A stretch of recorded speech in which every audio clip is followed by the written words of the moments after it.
أهلا بيك يا برج العذراء. الأسبوع الثالث من أبريل 2025 جايب لك تغيرات وفرص جديدة، وفي طاقة إيجابية هتدفعك لخطوات كبيرة. هتواجه تحديات في شغل وحياة عاطفية، بس لو ركزت كويس هتقدر تعديها وتحقق اللي انت عايزه. هنتكلم في الحلقة دي عن توقعاتك في الشغل، الحب، الصحة والعلاقات. يلا بينا نبدأ.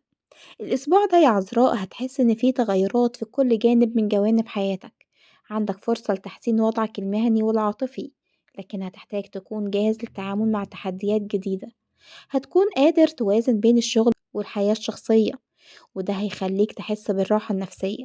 هتلاقي حلول لبعض المشاكل كمان القديمة في حياتك، سواء كانت عاطفية أو مالية. وكمان هيكون عندك الأسبوع ده طاقة لتحديد أهداف جديدة في حياتك، وإنك تبدأ تحققها. بس خد بالك يا عذراء، إنك هتواجه بعض التوترات في العلاقات الاجتماعية أو مع أفراد من عيلتك، بس لو كنت هادي ومرن هتقدر تتجاوزها. في بعض اللحظات اللي هتحس فيها بالإرهاق النفسي، فلازم تهتم بنفسك وتاخد راحة.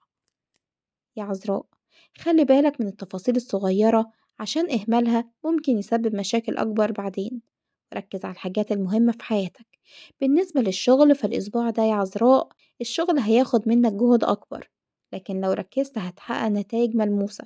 هتواجه بعض التحديات، لكن لو حافظت على هدوءك هتنجح في تخطيها. لو شغلك كان مستقر يا عذراء، فهيكون في فرص لتحسين وضعك المهني، سواء عن طريق ترقية أو مشروع جديد.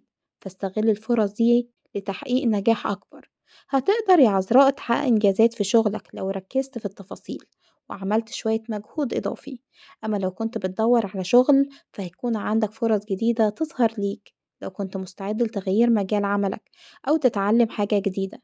حاول تكون أكتر جرأة في تقديم نفسك، وانت مش خسران حاجة لو جربت مجالات جديدة. بالنسبة للأمور المالية فهتكون مستقرة في أول الأسبوع، لكن حاول تكون حذر في النفقات خلال النص التاني من الأسبوع. خلي بالك من المصاريف اللي مش ضرورية يا عذراء. ولو كنت بتحضر لخطط مالية كبيرة زي استثمار أو شراء حاجة كبيرة، حاول تراجع حساباتك كويس قبل ما تتحرك. بالنسبة للصحة والطاقة فصحيا هتلاقي نفسك مش قادر توازن بين العمل والراحة. خلي بالك من صحتك النفسية والجسدية. حاول تخصص وقت للراحة يا عذراء. ممكن تلاقي نفسك مش قادر تحافظ على طاقتك لو كنت مش قادر ترتاح. اهتم بالغذاء الصحي ومارس رياضة خفيفة زي المشي مثلا أو اليوجا عشان تجدد طاقتك. وخلي بالك من الضغط النفسي وابعد عن التوتر على قد ما تقدر. بالنسبة للحب والعلاقات فلو كنت مرتبط يا عذراء، هتواجه بعض التوترات في العلاقة بسبب بعض الفروق في الرأي مع شريك حياتك. حاول تبقى هادي وتكون أكتر مرونة. حاول كمان تخصص وقت أكتر لشريك حياتك عشان تحسن العلاقة ما بينكم. في بعض الأوقات هتحس بحاجة لتحسين التواصل.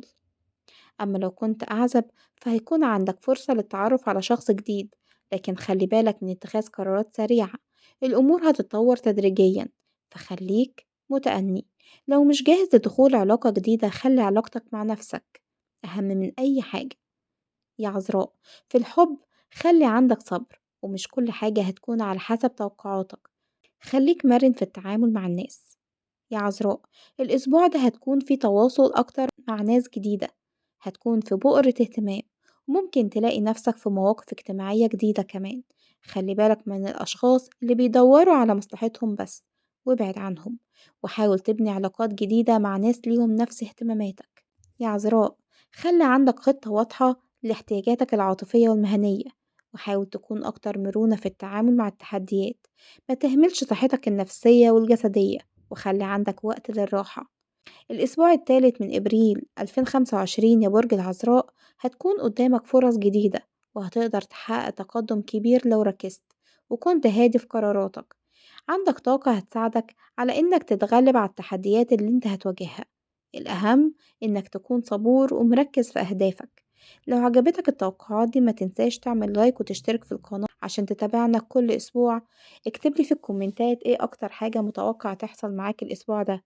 واستنوني في الحلقة الجاية من نجمة وبرج، وكل أسبوع وانت دايما في تقدم يا عذراء. باي باي.